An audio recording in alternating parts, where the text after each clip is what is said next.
Bonjour Michel Juvet. Bonjour. On voit aujourd'hui que les pays en difficulté financière cherchent des boucs émissaires. Les États-Unis désormais pointent du doigt l'Allemagne en mettant en avant l'excédent commercial de ce pays. Absolument, l'Amérique a un déficit commercial important vis-à-vis de l'Allemagne, 3 milliards d'euros à peu près. Mais c'est normal, les pays qui ont des déficits commerciaux ont toujours tendance à dire que les pays qui ont des excédents commerciaux font mal le travail et que c'est injuste. C'est une réaction de type protectionniste assez naturelle. Mais est-ce juste de critiquer l'Allemagne ainsi? Mais non, parce que si l'Allemagne réussit à exporter autant, c'est qu'elle était capable de s'organiser, que les employés, les ouvriers allemands et que les entreprises ont fait les efforts nécessaires pour vendre les bons produits au meilleur prix sur les marchés internationaux.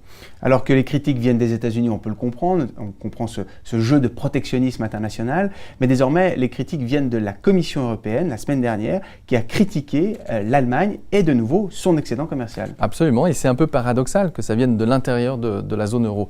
D'abord, l'Allemagne n'a plus d'excédent commercial vis-à-vis des pays du sud de l'Europe. On est quasiment à l'équilibre avec quasiment tous les pays.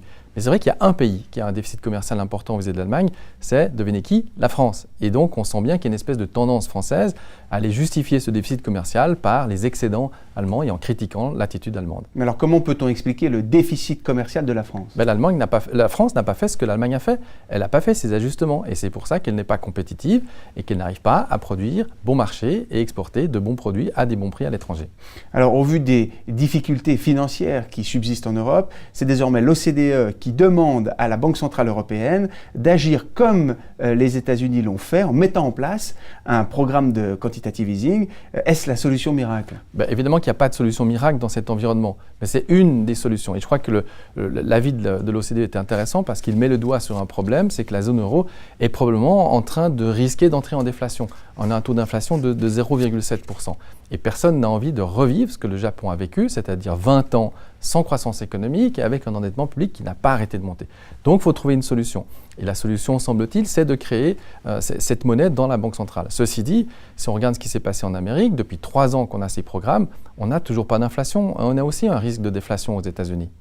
Alors on le voit, pas de solution, mais alors qu'est-ce qu'il faut faire? C'est un mélange de solutions, il n'y a pas une solution. Mais en tout cas, premier point, il faut arrêter de taper sur la tête d'un pays comme l'Allemagne qui a réussi, qui a pris des bonnes décisions. L'Allemagne a une situation, elle a un endettement public qui est élevé, 80% de son produit intérieur brut. Elle a aussi une population qui est âgée, qui vieillit. L'Allemagne ne peut donc pas dépenser fortement et augmenter son déficit public comme ça. Ceci dit, Mme Merkel, qui est au gouvernement maintenant, va certainement relancer un petit peu la demande domestique. Mais deuxième point très important, il ne faut pas arrêter les programmes d'ajustement dans les pays qui ont souffert. Il faut qu'ils retrouvent la compétitivité et il faut que la France s'y mette. Et puis troisième point, évidemment, si la Banque centrale européenne vient avec ce programme quantitatif, cela mettra de l'huile dans les rouages et cela permettra de donner enfin une solution globale qui aboutira sur un environnement qui est meilleur. Alors au vu de ces difficultés qui persistent, que va devenir l'euro? L'euro va être tiraillant de ces deux tendances. D'une part, on a ces excédents commerciaux allemands et maintenant du reste de l'Europe qui sont en train de grandir, et ça c'est positif pour l'euro.